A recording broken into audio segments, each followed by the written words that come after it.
That's a career-long run. He had a lot of great moments last night. Now 1st and 10 at the 11. It's Patrick Mahomes. It's Travis Kelce in for the touchdown of the Chiefs. Take a 7-3 lead. Now, early in this game, it was going back and forth. Second quarter, it's still 7-3. Bills 1st and goal from the 4. Josh Allen, his favorite target is Stephon Diggs, and here's why. Look at that Diggs somehow managing to keep the feet in bounds. It's 10-7 Buffalo. Chiefs get the ball back. Now they're moving 1st and 10. It's Edwards-Helaire. He would run for 161 yards on the night. 14 of them there. Look at the moves and then lowers the shoulder. As Ryan Clark says, he's not small, he's just short. Later in the drive, 3rd down, Mahomes again, Kelce again. He's thrown 24 touchdowns to Kelce since 2018, most of any duo in that span. The kick was no good, so it's 13-10 Kansas City. 3rd quarter, still 13-10. 3rd down at the Buffalo 17. Here's the play everyone was talking about. Mahomes is running forwards. Now he's running backwards. Now he's running forwards again.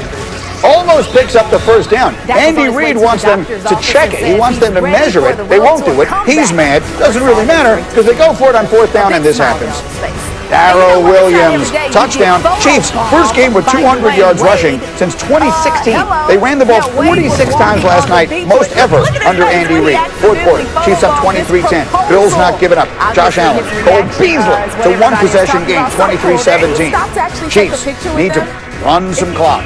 So they ran the football, and then they get to a 3rd and 12, and Mahomes is able to do this. Just look how smooth and easy he makes this play look.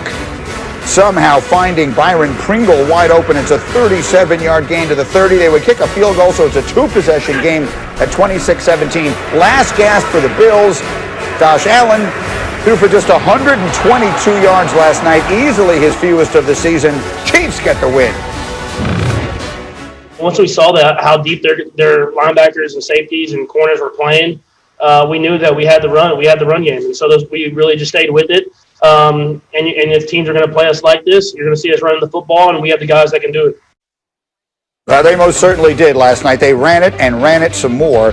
Again, Edwards-Helaire, 161 last night, tied for the 3rd most by Chiefs rookie in franchise history, most by any teammate of Patrick Mahomes in the NFL. And so there's only one place I can start this conversation. Look at the smile on the face of Jeff Saturday. There is nothing an offensive lineman loves more than to see that. And in particular, when Mahomes was saying how far off the defense was playing, tell us what you saw there.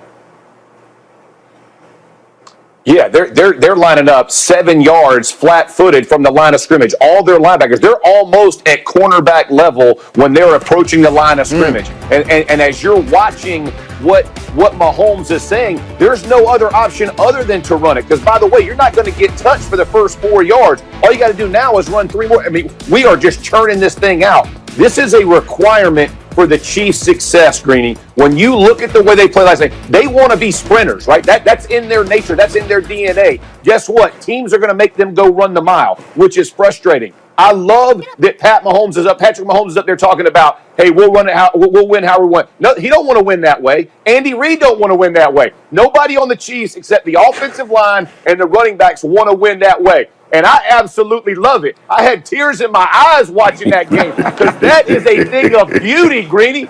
That is taking him and putting a beat down, imposing your will. That's how you beat the Chargers, the Patriots, and continue. When everybody wants to drop 8, rush 3, go hammer them. They finally did it. And here's the scariest part. Le'Veon Bell's coming to the party. So we saw why Edwards-Helaire was so hyped up. They're bringing in another dude. He wants to show he still wants to get some action. I absolutely loved it. You saw Andy Reid so mad, throwing everything. He don't get mad usually. He's mad because he can't throw it all over the yard. But I loved it. The Chiefs answered the question last night. Are they patient enough to win games like this? And they did it. Yeah, I mean, the great teams can beat you however it is you want to make them play, and that's what we saw last night. So, Marcus, now they add that, and as Jeff says, they add Le'Veon Bell. You're playing defense against Kansas City. What's your mindset going in? Because last night they showed they'll run it down your throat if you force them to. Choose the way you want to get killed, G. That's it. I mean, look, you are hoping that your offense can put the output needed to force them into some particular situations like the Oakland Raiders were able to do by hitting those deep balls and making huge plays, because then they have to try to match that. So offense being your defense is one of the ways you defend against the Kansas City Chiefs. The second thing is you have to make up your mind. Look, I know people talk about you got to mix up coverages and do all of this. The good defenses that I've been around, and you can't do it to the Chiefs, but this is what you have to do. Sometimes you have to play man and say, look, we're going to bring more than you can block. Wink Martindale lined up and tried to do it with Baltimore, and it didn't work. And he has Humphries and Peters, and you can argue that that's two of the better corners. But mixing it up, playing too high safety shell, you're going to get ran on. You bring one safety down, you're going to get tossed over the dome. So it really doesn't matter. You have to hope that your offense is better than the Chiefs' offense that day, and that's the only way you get out of there with a W. On the flip side of this, Greg McElroy, Josh Allen, he threw for 122 yards last night. The previous low for him this season had been 263. What did you see on the tape? Well, the jury's out right now, Greeny, and we need to see Josh Allen respond to pressure. When there's blitz packages, he doesn't really do a great job of identifying before the snap and then having answers. And here's an example. Overload pressure, it's cover zero. You got to see it as a quarterback. This is plain and simple. You know you don't have enough guys in the blocking scheme to block him, so what does he do? He panics. He doesn't recognize it before the snap. He drifts right. He's got a guy wide open. This was on third down, a critical third down to start the game. He overshoots his intended wide receiver. If he just makes a completion, not only do they get the first down, they might end up scoring on that play by itself. So he's got to do a better job. He was 3 of 13 against blitz packages, and the jury is currently out. Everyone knows it. He's got to now adjust his game plan to be able to account for those pressures that they're going to throw at them moving forward.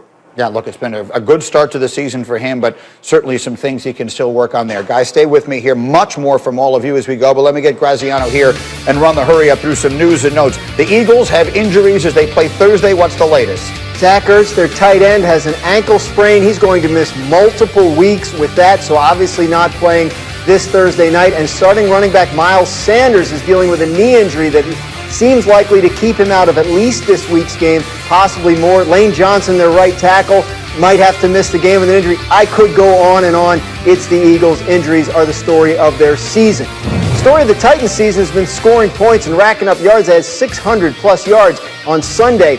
Bad injury, though. Left tackle Taylor Lewan tore his ACL, will miss the rest of the season. That's the kind of injury that could force an offense to play differently, could affect its ability to score points moving forward. Their ability to effectively replace him could tell a big part of the story of their season.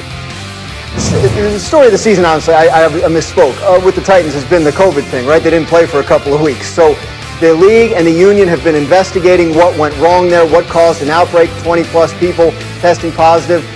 The Titans will not face significant discipline. Sources told our Adam Schefter last night. From what I understand, the investigation found out that everything that went on here was basically negligence, not any kind of willful